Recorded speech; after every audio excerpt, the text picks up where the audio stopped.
तथा जनसङ्ख्या मन्त्रालयको कोभिड-19 सम्बन्धी नियमित प्रेस ब्रिफिङमा स्वागत छ। म प्राध्यापक डाक्टर जागेश्वर गौतम। हामी हरेक दिन जस्तै आज पनि नेपालमा कोभिड-19 संक्रमणको राष्ट्रिय अद्यावधिक विवरणका साथ उपस्थित भएका छौँ। हामीलाई साङ्केतिक भाषामा दिनेश श्रेष्ठले साथ दिइरहनु भएको छ। आज देशभरि जम्मा सक्रिय संक्रमितहरूको संख्या 12,621, संस्थागत आइसोलेसनमा रहनुभएका व्यक्तिहरूको संख्या 8,705, प्रदेश अनुसार संस्थागत आइसोलेसनमा रहनुभएको संख्या प्रदेश 1 मा 1135, प्रदेश 2 मा 1,667, बागमती प्रदेशमा 3,436, गण्डकी प्रदेशमा 346, प्रदेश 5 मा 881 जना र कर्णाली प्रदेशमा 317, सुदूरपश्चिम प्रदेशमा 923 जना हुनुहुन्छ। यसैगरी होम आइसोलेसनमा रहनुभएको संख्या प्रदेश 1 मा 266, प्रदेश 2 मा 3,182, बागमती प्रदेशमा 111, गण्डकी प्रदेशमा 27, प्रदेश 5 मा 286, कर्णाली प्रदेशमा 18 र सुदूरपश्चिम प्रदेशमा 26 गरी जम्मा 3,916। हाल विश्व नै कोभिड-19 को चपेटामा परेको छ। यस सन्दर्भमा हाम्रो देश नेपाल पनि अछुतो रहन सकेको छैन। आजसम्मको तथ्याङ्क हेर्दा विश्वमा 2,41,40,122 जना व्यक्तिहरू कोभिड-19बाट संक्रमित हुनुभएको छ भने 8,03,551 जना व्यक्तिको निधन भइसकेको छ। निको हुनेको संख्या 1,57,27,011 रहेको छ। काठमाडौँ उपत्यकामा 216 जना केस भेटिएका छन्। त्यसमध्ये काठमाडौँमा 160, ललितपुरमा 6 र भक्तपुरमा 50 जना। नेपालमा कोभिड-19 पीसीआर टेस्ट प्रति 10 लाख जनसङ्ख्यामा 20,301 र आजको पीसीआर 12,519 गरी जम्मा 5,92,418 परीक्षण भएको छ।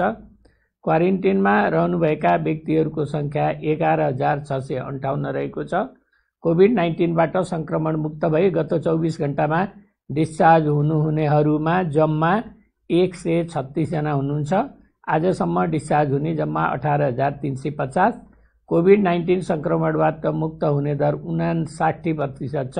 संक्रमितहरू निको भई फर्किसक्नु भएको छ र उहाँहरूको उपचार तथा हेरचाहमा अहोरात्र खटिनुभएका चिकित्सक, स्वास्थ्यकर्मी तथा अन्य सहयोगी शुभेच्छुकहरू सबैलाई स्वास्थ्य तथा जनसङ्ख्या मन्त्रालय हार्दिक धन्यवाद दिन चाहन्छ। 2वटा कल सेन्टरबाट हामीलाई 700 जना व्यक्तिले कल गर्नुभएको छ। अब म अलि विस्तृतमा विवरण दिन चाहन्छु। प्रदेश अनुसार सक्रिय संक्रमितहरूको संख्या हामीले कभर गरिसकेका छौँ।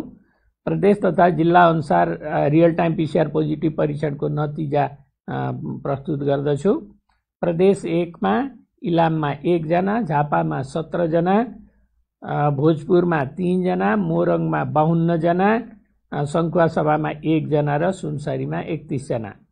प्रदेश 2 मा धनुषामा 3, पर्सामा 59, बारामा 10, महोत्तरीमा 1, रौतहटमा 2, सप्तरीमा 3, सर्लाहीमा 1 र सिराहामा 35 छ।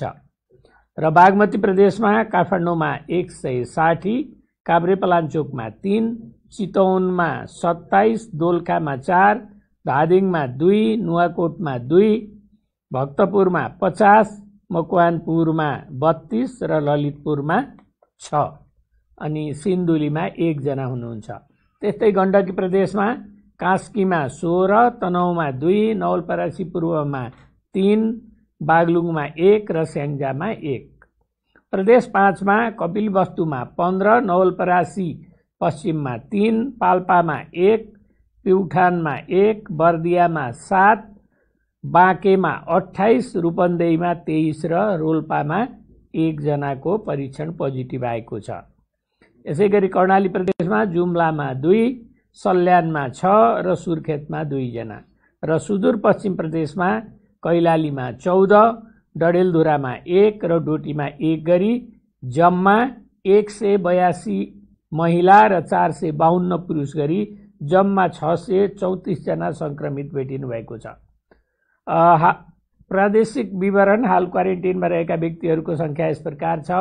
प्रदेश 1 मा 1419, 2 मा 1330, बागमती प्रदेशमा 700, गण्डकी प्रदेशमा 2607, प्रदेश 5 मा 1703, कर्णाली प्रदेशमा 593 र सुदूरपश्चिम प्रदेशमा 3306। डिस्चार्ज हुनेहरूको संख्या पनि यस प्रकार छ। प्रदेश 1 मा 1236, प्रदेश 2 मा 4054, बागमती प्रदेशमा 743, गण्डकी प्रदेशमा 1592, प्रदेश 5 मा 4377, कर्णाली प्रदेशमा 1974 र सुदूरपश्चिम प्रदेशमा 4374 गरी जम्मा 18350। उपचाररत बिरामीहरूको आइसियुमा उपचार भइरहेको विवरण यस प्रकार छ। प्रदेश 1 मा 15 जना हुनुहुन्छ, प्रदेश 2 मा 46, बागमती प्रदेशमा 52, गण्डकी प्रदेशमा 6, प्रदेश 5 मा 16 गरी जम्मा 135 जना र भेन्टिलेटरमा उपचाररत जम्मा 12 जना हुनुहुन्छ र उहाँहरू बागमती प्रदेशमा हुनुहुन्छ।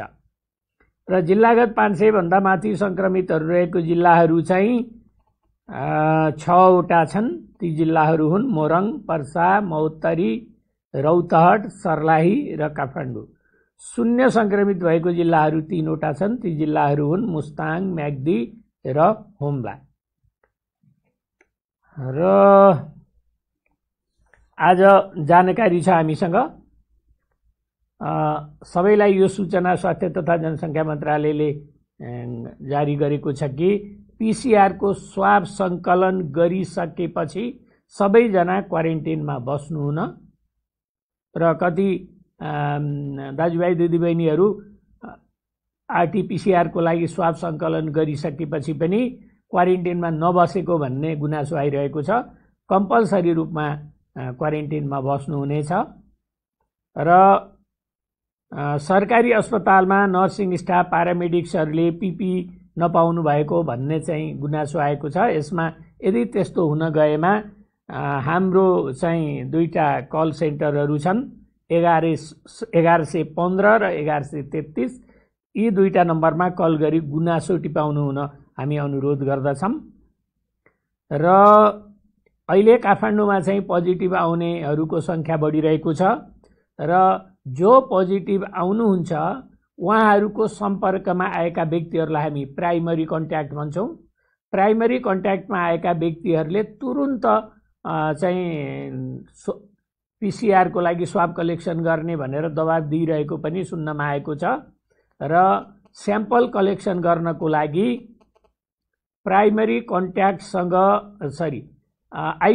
आइसोलेसनमा जो जानुहुन्छ पोजिटिभ आएर, पीसीआर पोजिटिभ आएर, उहाँहरूसँग सम्पर्कमा रहेका प्राइमरी कन्ट्याक्टहरू संक्रमितसँग सम्पर्क भएको अन्तिमबाट गणना गर्दा 5 देखि 7 दिन पुगेपछि मात्रै आरटीपीसीआर को लागि स्वाब सङ्कलन गराउनु हुन अनुरोध छ र तुरुन्त पीसीआर को लागि स्वाब सङ्कलन गर्यो भने यसमा फाल्स नेगेटिभ आउँछ। नेगेटिभ आयो भनेर ढुक्क हुने, तर भित्र कोरोना संक्रमण हुने डर हुने हुनाले 5 देखि 7 दिन कुर्नु हुन र उक्त समयमा छुट्टै क्वारेन्टिनमा बस्नु हुन हामी अनुरोध गर्दछौँ। र काठमाडौँको जनसङ्ख्याको आधारमा स्वाब कलेक्सन गर्न अप्ठ्यारो महसुस भएको भन्ने सूचना पनि हामीलाई प्राप्त भएको छ। त्यसकारण चाहिँ हामी नमुना परीक्षणको लागि स्वाब सङ्कलन गर्ने केन्द्रहरूको बारेमा हामी बताउन गइरहेको छौँ। यी केन्द्रहरू हुन् पाटन अस्पताल, निजामती कर्मचारी अस्पताल, त्रिवी शिक्षण अस्पताल, शुक्रराज ट्रपिकल तथा सरुवा रोग अस्पताल, वीरेन्द्र अस्पताल छाउनी, स्टार अस्पताल, नेपाल प्रहरी अस्पताल, भक्तपुर अस्पताल, काठमाडौँ मेडिकल कलेज शिक्षण अस्पताल, चिकित्सा विज्ञान राष्ट्रिय प्रतिष्ठान वीर अस्पताल, सशस्त्र प्रहरी बल अस्पताल बलम्बु, परोपकार प्रसूति तथा स्त्रीरोग अस्पताल हेम्स अस्पताल र नेपाल कोरिया मैत्री अस्पताल भक्तपुर छन्। यो ठाउँमा गएर क्राइटेरियामा परेका व्यक्तिहरूले आफ्नो स्वाब सङ्कलन गर्न सक्नुहुन्छ। र यसपछि दुःखद खबरहरू छन्। दुःखद खबरमा आज निधन हुनेहरूको संख्या यस प्रकार छ। सुनसरीमा एक 6 वर्षीय बालिका र एक 67 वर्षीय पुरुष, पर्सामा 3 जना हुनुहुन्छ, 61 वर्षीय पुरुष, 58 वर्षीय पुरुष र 48 वर्षीय पुरुष, बारामा 1 जना 58 वर्षीय पुरुष, सिरामा 1 जना 68 वर्षीय पुरुष, मकवानपुरमा 1 जना 56 वर्षीय पुरुष र भक्तपुरमा 1 जना 73 वर्षीय पुरुष हुनुहुन्छ। आजसम्म निधन हुनेको जम्मा संख्या 146 जना पुगेको छ र यो टोटलमा भन्दाखेरि मृत्युदर 0.5% रहेको छ। र यो निधनमा स्वास्थ्य तथा जनसङ्ख्या मन्त्रालय हार्दिक संवेदना प्रकट गर्न चाहन्छ। र आजको यो कोरोना सम्बन्धी नेसनल अपडेट यहीँनिर सकिन्छ। धन्यवाद, नमस्कार। र यसपछि स्वास्थ्य मन्त्रालयका प्रमुख विशेषज्ञ डाक्टर रोशन पोखरेलसँग लिएको अन्तर्वार्ताको सम्पादित अंश हामी प्रस्तुत गर्न गइरहेका छौँ। यहाँबाट मलाई बिदा दिनुहोस्। धन्यवाद।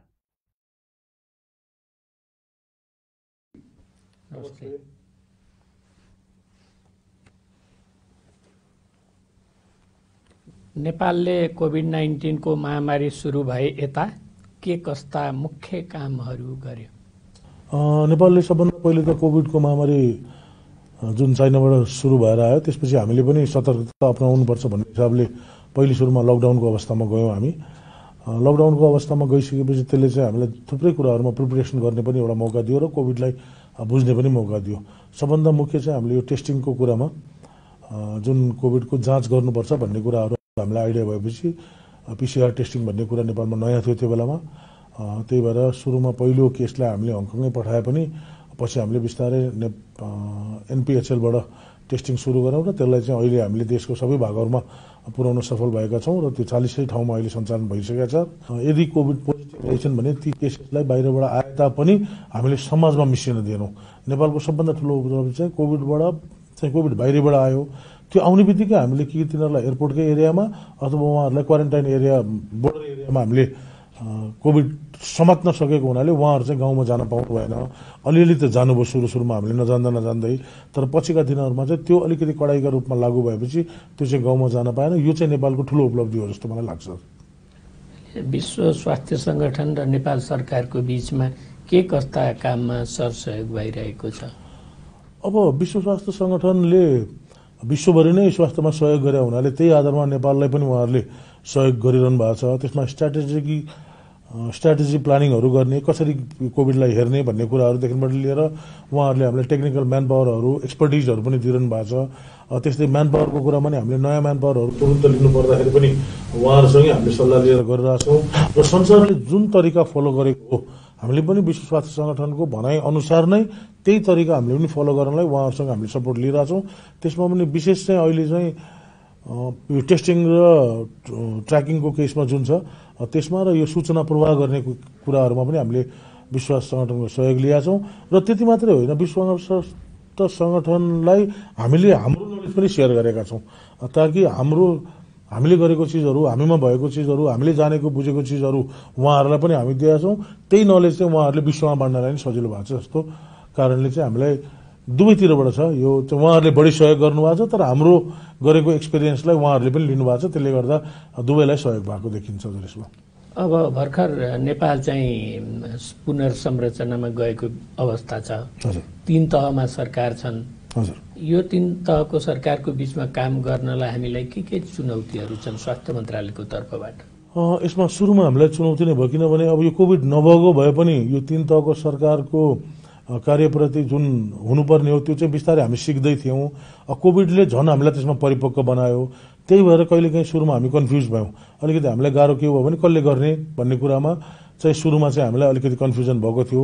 तर बिस्तारै चाहिँ के हुँदै गयो भने यो सिसिएमसी पनि आयो, कोभिड क्राइसिस म्यानेजमेन्ट सेन्टर पनि आयो, स्वास्थ्य मन्त्रालय थियो। त्यसपछि हामीले डिस्ट्रिक्ट सिसिएमसी गऱ्यौँ। स्वास्थ्य मन्त्रालयका तलैसम्म गएका जुन संरचनाहरू छन् ती संरचनालाई नै हामीले हाम्रैमा बाँध्न सक्यौँ। त्यो सबैले गर्दाखेरि अब चाहिँ बिस्तारै सजिलो हुँदै गएको छ। सुरुका दिनमा चाहिँ कठिनाइ नै थिए, कसले गर्ने, के गर्ने, कसको काम भनेर त्यो एउटा अवस्था थियो भने अहिले चाहिँ हामी कसको काम भनेर कर्तव्यबोध हामीलाई भइसक्यो। त्यो कारणले गर्दाखेरि अब चाहिँ धेरै सजिलो भएको छ पहिले हेरिकन। अब अहिले नवसामान्यीकरणको अवस्थामा चाहिँ जनताहरूलाई सरकारको के सल्लाह हुन सक्छ?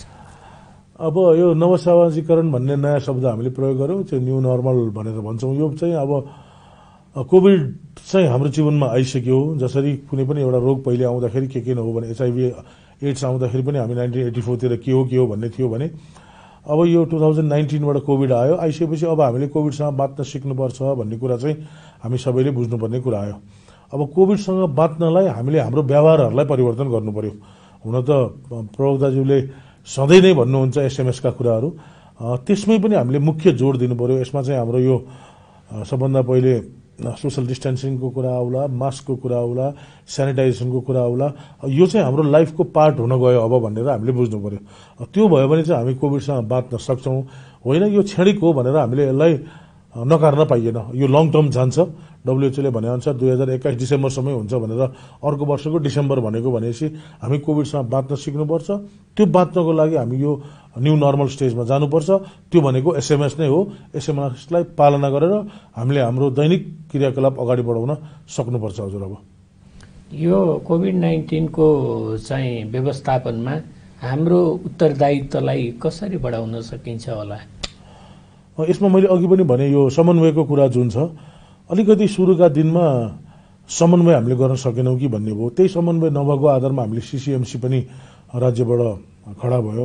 अब अहिले चाहिँ त्यसमा के देखियो भने सुरुमा चाहिँ अलिकति कोअर्डिनेसन नभएको, त्यसलाई हामी अलिकति कोअर्डिनेसन गर्दैछौँ। अब त्यसले चाहिँ अर्को कुरा हाम्रो चाहिँ के छ भने ठुलो क्यालामिटी हुनबाट जोगाउनु पर्यो राज्यले। ठुलो क्यालामिटी भने अननेचुरल डेथ, कोभिडबाट मृत्यु हुने सङ्ख्या जुन छ त्यो घटाउनलाई चाहिँ हामीले अलि बढी ख्याल गर्नु पर्यो।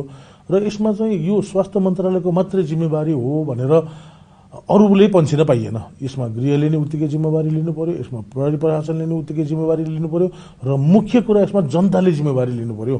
जबसम्म जनताले जिम्मेवारी लिँदैनन्, यसलाई सिरियस रूपमा लिँदैनन् भने मतलब मास्क लाउनुपर्छ भनेपछि मास्क लाउनु पर्यो। बाहिर निस्किँदा मास्कलाई जोक जस्तो गरेर आधा मुख छोप्ने मास्क लाएर भएन, राम्ररी लाएर निस्किनु पर्यो। हो यो आफ्नो कर्तव्य बोध भयो, जनताले जिम्मेवारी लियो र सरकारले राम्रो एउटा प्ले गर्न सक्यो भने यसलाई हामी कन्ट्रोल गर्न सक्छौँ भन्ने मैले बुझाएको छु हजुर। अब एउटा अलि हाइपोथेटिकल क्वेसन पनि छ। हजुर, एउटा स्वास्थ्य वैज्ञानिकको रूपमा तपाईँले यो भाइरस कहिलेसम्म रहला भन्ने एक्सपेक्ट गर्नुहुन्छ? यो बडो जटिल प्रश्न हजुर। अब अहिले हेर्दाखेरि अब यो भन्न सकिने अवस्थामा हामी पनि छैनौँ, किनभने विश्वका मयौँ भन्ने ठुला वैज्ञानिकहरूले नै यस कहिलेसम्म रहन सक्छ भनेर भन्न सक्नु भएको छैन। तर यो रहन्छ भनेरै हिँड्नु पर्यो। हामी यसैसँग बाँच्न सिक्नु पर्यो र यसलाई बढ्न दिन भएन। यसलाई समाजमा जुन यो मोबिलिटीको कारणले यो बढ्छ भनेका छौँ, यसलाई ट्रान्समिसनमा जानलाई हामीले रोक्नु पर्यो। त्यो रोक्नलाई हामीले हाम्रै व्यवहारमा परिवर्तन गर्न सक्यौँ भने यसलाई हामी अहिले जुन यसले चाहिँ हामीलाई आर्थिक रूपमा, सामाजिक रूपमा जुन यसले हामीलाई दुःख दिएको छ त्यसबाट चाहिँ हामी छिटै छुटकारा पाउन सक्छौँ। तर एक्ज्याक्टली तपाईँले मलाई सोध्नु हुँदाखेरि मैले यो कहिलेसम्म भनेर भन्दाखेरि ठ्याक्कै भन्न सक्ने अवस्थामा म अझै पनि छैन। तर यसलाई हामीले कम गर्दै लानुपर्ने हुन्छ। विश्वको अरू राज्यहरूले गरे हिसाबले हामीले अगाडि बढ्न सक्यौँ भने हामी योसँगै बाँच्न सिक्छौँ होला भन्ने मैले बुझाएको छु। अब भ्याक्सिन नआएसम्म यो रोग पुरा कन्ट्रोल हुँदैन भनेर पनि भनिएको छ होइन? भ्याक्सिन उपलब्ध भइसकेपछि नेपालले यो कसरी प्राप्त गर्ला? यसमा केही कामहरू भइरहेको छ? यसमा स्वास्थ्य मन्त्रालयले गर्नुपर्ने काम गरिरहेको छ भित्रभित्रै। हामीले भ्याक्सिनको कुरामा अहिले पहिलो भ्याक्सिन जुन रुसबाट उत्पादन भएको छ, हामीले हाम्रा काउन्टर पार्टहरू जो हुनुहुन्छ, WHO हुनुहुन्छ, UN एजेन्सीहरू हुनुहुन्छ, अरू लाइन एजेन्सीहरू छौँ, उहाँहरूसँग कुरा गरेर नेपालले एउटा बजेट छुट्याएर राखेको छ भ्याक्सिनको लागि र यो चाहिँ हामीले खरिद गर्न सक्ने दरमा जस्तो हाम्रो जस्तो डेभलपिङ कन्ट्रीले खरिद गर्न सक्ने दरमा चाहिँ बजारमा आउँदाखेरि हामी त्यो किन्न सक्ने अवस्थामा गइसकेका छौँ एउटा। अर्को कुरो डब्लुएचओसँग पनि हामीले कोअर्डिनेसन गरिरहेछौँ। यो कोअर्डिनेसन गरेर हामीले जुन राज्यले भ्याक्सिन पहिले बनाउँछ उनीहरूको प्राथमिकतामा नेपाल पर्नुपर्छ है भनेर हामीले लबिङ गरिरहेछौँ। तसर्थ दुईटै चिज, एउटा लबिङलाई पनि हामीले अगाडि बढाएका छौँ भ्याक्सिन प्रोक्युरमेन्टमा हाम्रो देशलाई चाहियो भन्ने हिसाबले। त्यो लबिङ पनि छ भने एउटा आर्थिक रूपले त्यसलाई खरिद गर्नलाई चाहिने जुन एमाउन्ट हो, इकोनोमिक अवस्था हो, त्यसको पनि हामी वर्कअप गरेर त्यो चाहिँ छुट्टै राखेर हामी दुईटै प्रोसेसबाट अहिले अगाडि बढाएका छौँ। निक्लिने बित्तिकै हामीले नि पाउँछौँ भन्ने हामीलाई आशा छ। हजुर, अब कोभिड-19 को कारणले मान्छेहरूको विदेशमा डेथ चाहिँ अलि धेरै भइरहेछ, मृत्यु अलि धेरै भइरहेछ, तर नेपालमा अलिक कम देखिएको छ। हुन त मृत्यु हुनु कुरा राम्रो होइन, तर मृत्यु चाहिँ अलिक कम देखिएको छ। यसको के कारण हुन सक्छ यसमा? अब यसमा नेपालको अवस्थामा चाहिँ हामीले दुई तीनवटा कारण अनुमान हामीले यो पनि हेरिरहेको छौँ किन मृत्यु दर कम भयो भन्ने। एउटा मुख्य कारण चाहिँ हामी कहाँ सबै माइग्रेन्टहरू नै बाहिरबाट आउनु भएको छ, कि त इन्डियामा काम गरेर आउनेमा भेटिएको छ। पहिले सुरुमा त हामीले 95, 96, 97% भन्यौँ विदेशबाट आउनेहरू मात्रै देखिएको हुनाले विदेशमा काम गर्ने जानुभएका हाम्रा नेपाली दाजुभाइ दिदीबहिनीहरू चाहिँ यङ एजका हुनुहुन्थ्यो। यङ एजलाई असिम्टोमेटिक पनि थियो, उहाँहरूलाई सिम्टम केही पनि थिएन र कोमोर्बिडिटी पनि त्यति नभएको कारणले मृत्युदर कम भयो हो। तर अहिलेको अवस्थामा रिसेन्टली फेरि हेर्दाखेरि अब कोमोर्बिड मान्छेहरू जसलाई अरू रोग पनि छ उहाँहरूलाई पनि कोभिडले असर गरेको र अर्को कुरा अलिकति उमेर भएका मान्छेहरूलाई वृद्धलाई नै असर गर्दै गएको देख्दाखेरि हालसाल यो 2-4 दिनमा अलिकति बढेको देखिएको छ। यसलाई हामीले तुरुन्तै कन्ट्रोल गर्न सक्यौँ भने यो धेरै माथि जाँदैन होला, तर यही अवस्था रहिरह्यो यसलाई हामीले कन्ट्रोल गर्न सकेनौँ भने कोमोर्बिड केसेसहरू, अन्य बिरामी भएका व्यक्तिहरू, उमेर भएका व्यक्तिहरूलाई कोभिडले गाह्रो पार्छ। तसर्थ राज्यले के भनिरहेछ भने 10 वर्ष 12 वर्षभन्दा मुनिका बच्चाहरू बाहिर ननिस्किनुहोस्, 65 भन्दा माथि गएका बाहिर नजाउँ भनेर जुन तपाईँले बारम्बार भनिरहनु भएको छ, त्यसलाई यदि हामीले पालना गर्न सक्यौँ भने र हामीले हाम्रा बाआमालाई बचाउन सक्यौँ अथवा भनौँ उमेर भएका मान्छेलाई बचाउन सक्यौँ कोभिडबाट, उहाँहरूलाई घरभित्रै राख्न सक्यौँ, बाहिर एक्सपोज हुन दिएनौँ भने पक्कै पनि यो कम हुन्छ। र हाम्रो समाजमा चाहिँ एउटा फाइदा के छ भने धेरै जसोले भनेको टेर्दिनु भएको छ, त्यसले गर्दाखेरि पनि मानेको छ। हजुर, यो समय हामीले सबै जनतालाई धन्यवाद पनि भन्नुपर्छ, किनभने मानिदिनु भएको छ। उहाँहरूले खान पुग्दैन, तरकारी किनेको छैन, तर पनि उहाँहरूले घर बसिदिनु भएको छ, डिसिप्लिन मेन्टेन गरिदिनु भएको छ। जति हो यो पनि डिसिप्लिन राम्रै हो, अझ योभन्दा राम्रो हुने चाहना चाहिँ हाम्रो छ। तर जति भइरहेको छ त्यो डिसिप्लिन राम्रो भएको हुनाले पनि मा चाहिँ अलिकति मृत्युदर कम भएको भनेर मैले र स्वास्थ्य मन्त्रालयले त्यसरी बुझेको छ। हजुर, अब हामी अन्त्यमा छौँ होइन? हजुर, व्यक्तिगत रूपमा तपाईँले नेपाली जनतालाई र स्वास्थ्य कर्मीलाई के सुझाव दिन चाहनुहुन्छ? यसमा पहिले चाहिँ अब स्वास्थ्य कर्मीहरूलाई चाहिँ सबभन्दा पहिले धन्यवाद भन्नुपर्ने हुन्छ।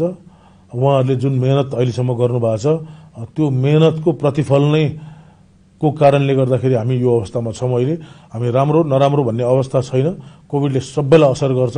त्यही भएर स्वास्थ्य कर्मीले जुन तदारुकताका साथ काम गर्नुभएको छ त्यो चाहिँ एउटा एकदम राम्रो पक्ष हो। अर्को पक्ष चाहिँ भनेको के हो भने स्वास्थ्य कर्मीलाई चाहिँ हामी रिप्लेस गर्न सक्दैनौँ। औषधि सक्यो हामी किन्न सक्छौँ, सामान सक्यो हामी किन्न सक्छौँ, तर स्वास्थ्य कर्मीलाई के भयो भने हामी उहाँहरूलाई रिप्लेस गर्ने हामीसँग त्यति छिटो रिप्लेस हामी गर्न सक्दैनौँ। त्यही भएर सतर्क भएर पिपी युज गरेर स्वास्थ्य कर्मीले आफ्नो डिसिप्लिन मेन्टेन गरेर काम गरिदिनु भएको भने उहाँहरूलाई सङ्क्रमणबाट बचाउनु पर्ने हुन्छ र उहाँहरू बच्नुहुनेछ भन्ने मैले आशा गरेको छु। त्यही भएर स्वास्थ्य कर्मीलाई धन्यवाद। आफ्नो सतर्कता कायम गर्दै काम गरिदिनु भएको छ, त्यो कन्टिन्यू गरिदिनु भयो भने राज्यलाई ठुलो सहयोग पुग्छ। एउटा कुरो यो स्वास्थ्य कर्मीको पाटोमा। अब जनताको पाटोमा अहिलेसम्म जे सहयोग हामी स्वास्थ्य तथा जनसङ्ख्या मन्त्रालय जनताले जुन सहयोग दिनुभएको छ त्यो राम्रो छ, तर हाम्रो चाहना ग्रिड एउटा मान्छेको लोभ अझै पनि हुन्छ। त्यही भएर जुन उहाँहरूले डिसिप्लिन मेन्टेन गरिदिनु भएको छ अझै पनि गरिदिनुहोस्, त्यो अझै बढाइदिनुहोस्। त्यही 3टा चिजमा भन्छौँ हामी, सेनिटाइजेसन भने हात धुने कुरामा, त्यसपछि मास्क लगाउने कुरामा, त्यसपछि सोसल डिस्टेन्सिङ भन्ने कुरामा। सोसल डिस्टेन्सिङ भनेको खालि म र त टाढा बस्ने भन्दाखेरि पनि यो ग्यादरिङहरू पनि फिजिकल डिस्टेन्सिङ मात्रै नभएर सोसल डिस्टेन्सिङ नै गरिदिनु पर्यो। त्यो अहिलेसम्म गरिरहनु भएको छ। यसलाई अझै गर्न सक्यौँ भने हामी यो जोखिमबाट निक्लिन सक्छौँ जस्तो मलाई लाग्छ। त्यही भएर मैले भनिहालेँ, स्वास्थ्य कर्मीलाई पनि धन्यवाद, जनतालाई पनि धन्यवाद। तर अझै पनि हाम्रो आशा के छ भने यसमा डिसिप्लिन अझै बढाइदिनुहोस् ताकि हामी यसबाट निक्लिन सक्यौँ। त्यो भए भने हामी सबै विन विन सिचुएसनमा जान्छौँ भन्ने म भन्न चाहन्छु। हजुर, त्यति हो। Thank you. ल, धन्यवाद छ। र यो अन्तर्वार्तामा यहाँले चाहिँ आफ्नो कुरा राखिदिनु भयो, यहाँको लागि धन्यवाद दिन चाहन्छु। धन्यवाद। नमस्कार।